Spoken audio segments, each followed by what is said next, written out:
Thank you for having me. Um, with the aspirations being displayed by different people, I think it's appropriate that everybody should be able to define or tell the world about the country you're about to govern or that you want to lead. For me, Nigeria is a great nation. For me, Nigeria is a nation so blessed with abundant human and material resources. But Nigeria is a nation does not understand who they are. And whatever you don't understand is subject to abuse. So what we have more or less is like self-abuse or nation abuse because we don't understand. If you go by the history, how we came together in 1914 as a nation, you understand that there was never a time that Nigerians on their own came together to say we want to form a nation. But rather the British, for their business arrangements, brought us together for their administrative convenience and business and taxes. That was how Nigeria was formed. And that has been the reason why we have not actually understood each other. Our language is different, our religion different, our type of food different. Everything about us is quite different. So we came together as a people and we'll be managing this situation. And in the struggle, we never fought for the independence. Rather, we negotiated. So there was not a force from the Nigeria to get independent. It was just a negotiation. So we can understand where our problem is coming from. And that's why people are talking about restructuring, regionalization, separation, and all that. Don't blame them. But what is required now is of a leader who understands these very challenges that we have as a person and begin to correct the psyche of the people and get them to believe in the country called Nigeria. Make them to believe, understand that we are really one people brought together by destiny, however it works. And we're not actually different people, but we're one people. That has been just one of the my understanding of this country.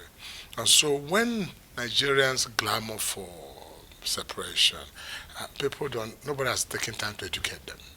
Education is very key at this moment.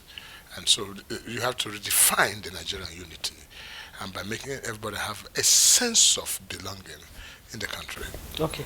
And now you're one of those who already who have decided to say yes. I'm declaring my interest to become the Nigerian president, the number one plum job in the country.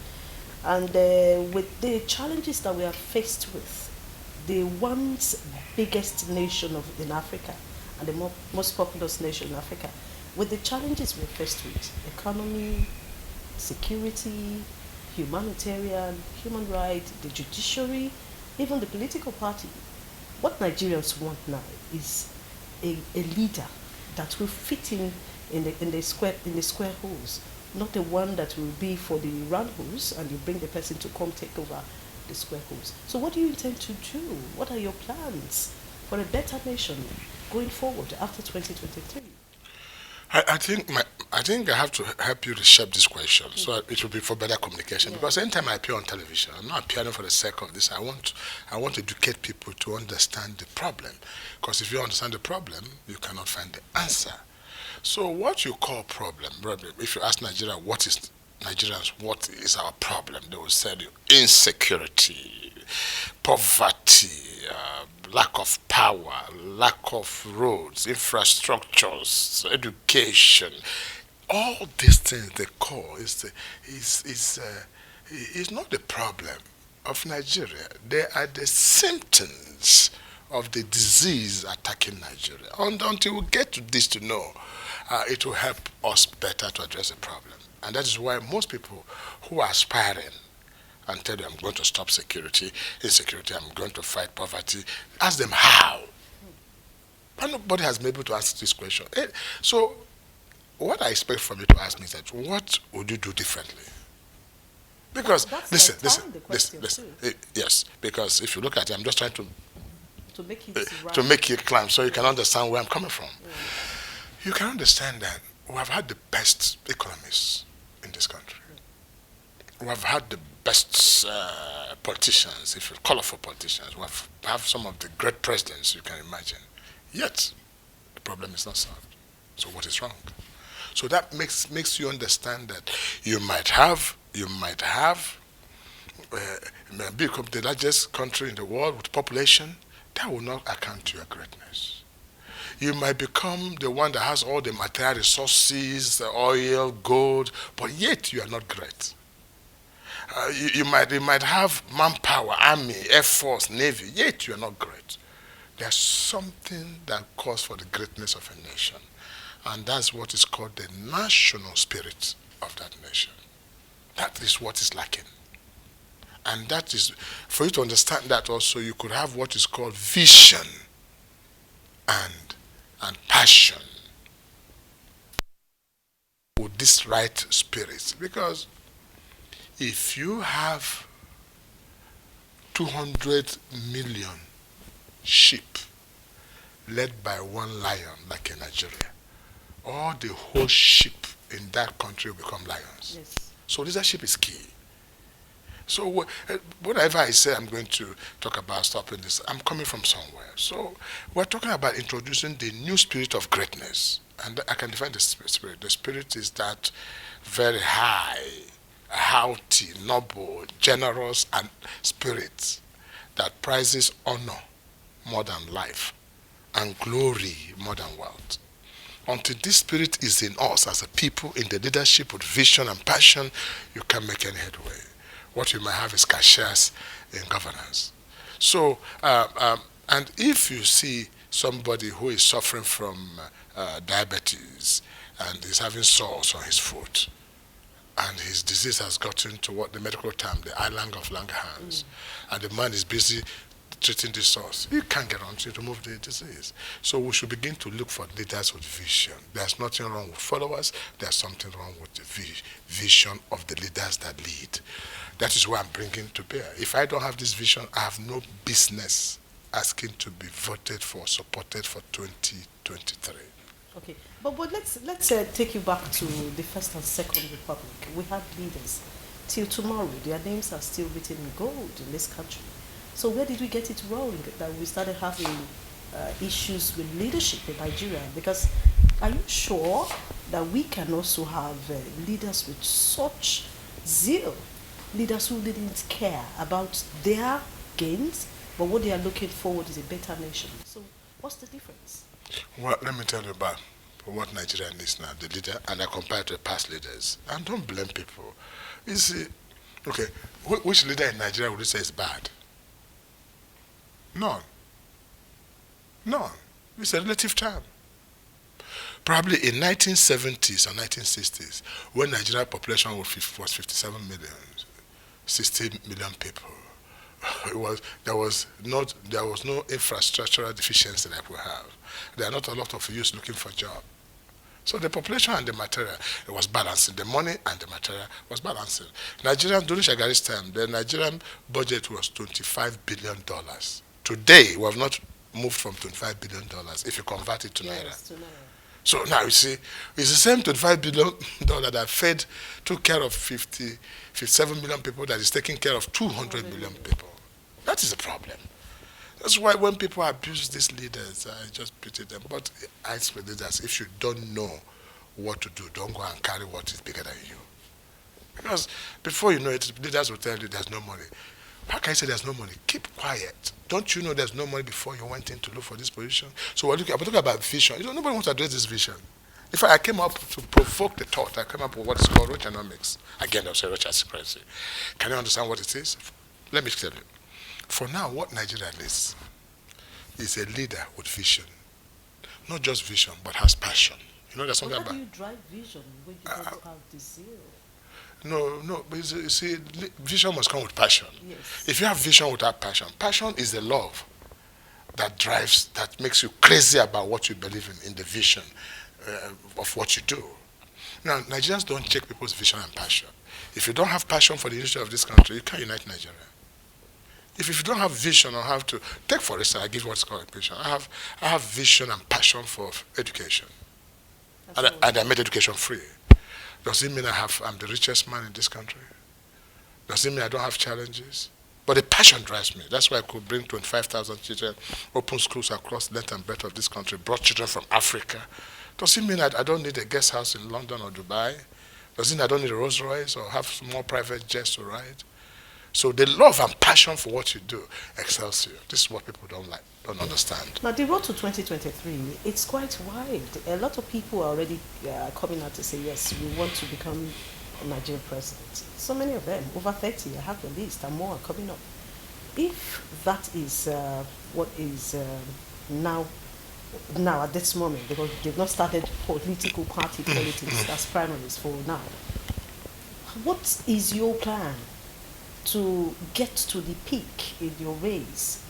Even because people who are talking like you, people who say they have vision for Nigeria, they are more. But no, they're not more. They are more. No. I have interviewed over 4, and They they tell say you, they have vision. Excuse me, let me tell you how you do it. Let me tell you how you trust a man with vision. In vision, it will be expressed. You see it expressed. You see it in you. For instance, I tell you something. If you ask some of the persons in Nigeria now and say to them, you're my friend, you want to run for president, and Nigeria unity is a challenge, how would you unite Nigeria? Ask them that question and see the answer you get. You will get no answer. They will be rambling about. They will tell you, I will unite Nigeria when I become president. How? What have you done in the past? What's your track record? But if Rochas, an Igbo man, 25 years ago, as young as I was, could left my home, Imo, and go to Kano, where I have no brother and sister, and make establishment. I went to Sokoto to make establishment, and Zaria, Bauchi, Adamawa, Jos, Ibadan, Oyo. It means I believe in this country. That's how to check people's vision. If you ask somebody, say, look, I'm going to help the poor, I will help the needy, I will drive away poverty. There are people in this country who have billions and trillions, and they do not have the heart to give it out. Even if you become a president, you won't give no dime out. But if I tell you that I'll give to the poor, believe me, because you see I've done that already. For the widows, for the less privileged, the poor kids who are not going to school, I've done that. That is how you know people. Don't be deceived by those who say, I will. Talk is cheap. The final one is about the economy. Yes. Now, let me tell you how you can ask. Ask all of us aspirants if it's possible. I wish there's much time. I say, look, all the aspirants, everything's shut down. We'll put you in a room. You have 100,000 naira each. How do you spend? How do you turn this 100,000 naira to become 1 million naira? Ask all of them. Some of them will return back the 100,000. Some of them will bring it back with some left with only 10,000. Somebody can make it 1 million. That's the data we need now, because things are not well. Most of the aspirants are fitted into a normal Nigeria. We have an abnormal Nigeria with so much challenges, so much problems. So you need somebody with radical ideas, visionary ideas that can change this to make it like what Dubai has become, China has become, Korea has come. Those who started with long time ago. That's what we need now. You see, I might not be the proper president 30 years to come, but for now, we have to think outside the box. Exactly. And that's why I think I fit in. Your Excellency, it's good to talk. Just like you said, a talk is cheap. You know, you're just one man with this huge vision. But when you become a president, you have people around you that will drive the vision with you. So how do you intend to garner, if by tomorrow you become the president of this great nation, to gather people with like minds? They have Nigerians who will deceive you. We have seen that, and the people know that there are a lot of them. How do you get people with like minds to work with you and make this nation move? You have to make your policy vision straight, and everybody will join. And those who don't fit into a vision can't fit into it. I had that kind of experience, and you don't do it on sentiments, because sometimes when you employ people on sentiment, engage people on sentiment, you have that problem. But there are jobs for those that you want to, what you call political supporters, that you want to make some. But the technical issues that you must get the right people for the job. You must get people to drive the economy. You must get people who think the way you think. Take, for instance, in Imo State. I bring you back to Imo. I was a governor. Imo State is one of the least states in terms of revenue in this country, both internal IGR, both subvention. On a good month, you have 6 billion, 7 billion. And out of that, you have 75% of them going to salary for other ones. You have less than 900, sometimes 1.5 billion to spend on this. But you're surprised that I made education free. But let me tell you how I made the money. To tell you one thing, maybe the first time sharing it. I changed the real estate story. I saw land as capital and as wealth set aside for the production of further wealth. What's our land doing in Nigeria? It's a waste, because nobody has thought of how to make use of it. When I came to Imo, a plot of land was sold for 500,000 naira. When I left Imo, the same plot of land was going for 50, 30, 40, 20 million naira. What has happened? Ingenuity. Real estate brought money. Owerri became one of the fastest growing cities in the Federal Republic of Nigeria. I was able to do free education from primary to university. I was able to do urban renewal, change the entire landscape of Imo State.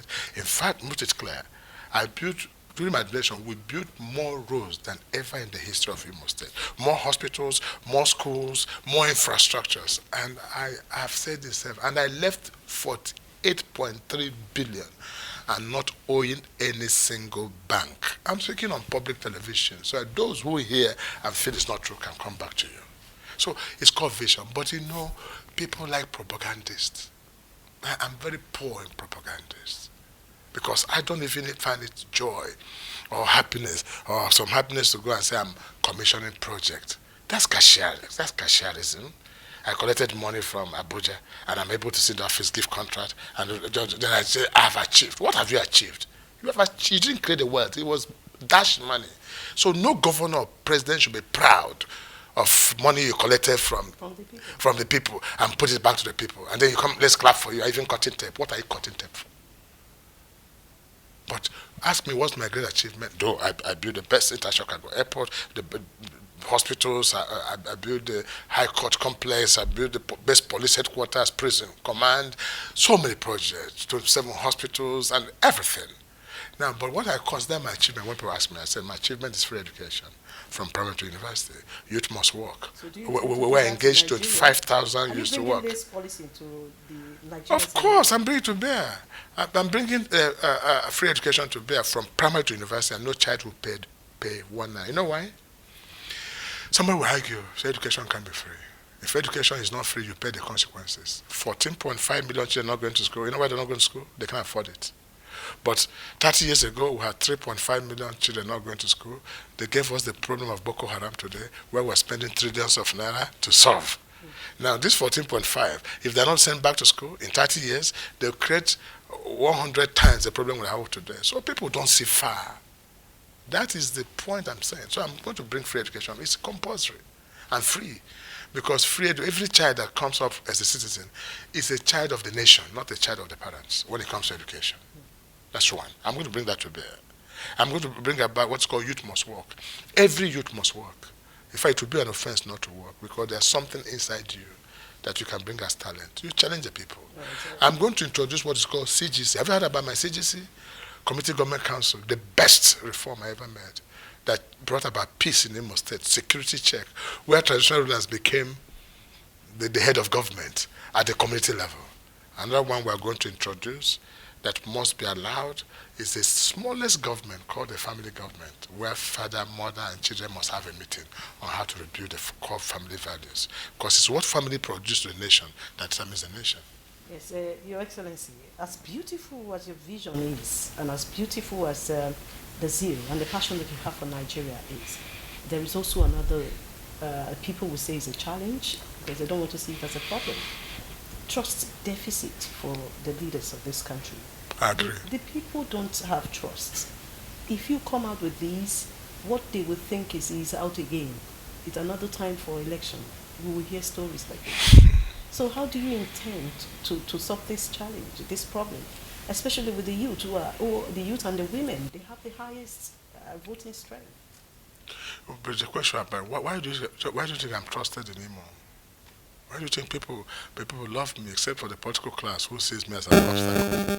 The ordinary person on the street sees me and jumps at me out of joy. I earn their trust. But you know what it is? Sacrifice. Sacrifice. When you lead the people, they want to see you make sacrifices. I give you an example. When you want to command, if I want to make all the diasporas, all Nigerians abroad now, to have faith in Nigerian government, or in me, in 2023, and show love and bring us to develop this country, you know what I would do?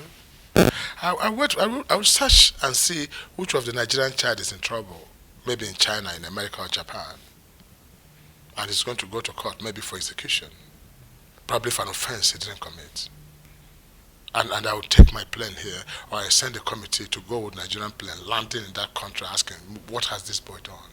This is my son. Don't you ever touch him. He has done nothing. Give him lawyers. Even if you eventually kill that boy, you have command patriotism. If I as a president, ask all the traditional rulers in the south, east, for instance, to go to Borno and stay with them, show them concern, and all the rich men carry foods and drugs to Borno to help victims of Boko. Peace will return. It doesn't cost anything. Vision is not money. Whatever you do with money is ambition. Whatever you do with that money is vision. So I have vision, I don't have ambition. That's the problem. And I wish they would separate ambition from vision in this country. That's our problem, and I'm tired of talking about it.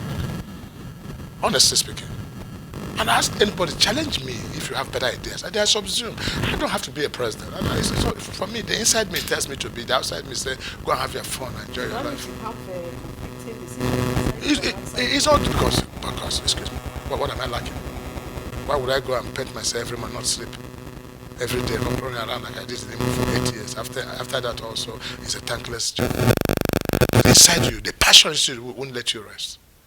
Because I want to see smiles on the faces of the widows. I want to see every child going to school. I want to see this insult of our passport green abroad stop. That one pains me the most. So this is what actually I am bringing to bear. And if anybody has better, let me know. I will support the person. But if not, they should all subsume and support experience.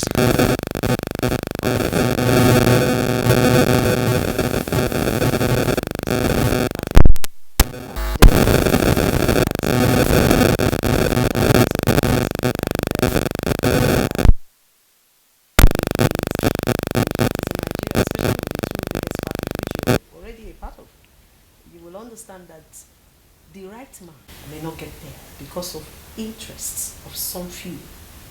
So that is an obstacle that you need to cross.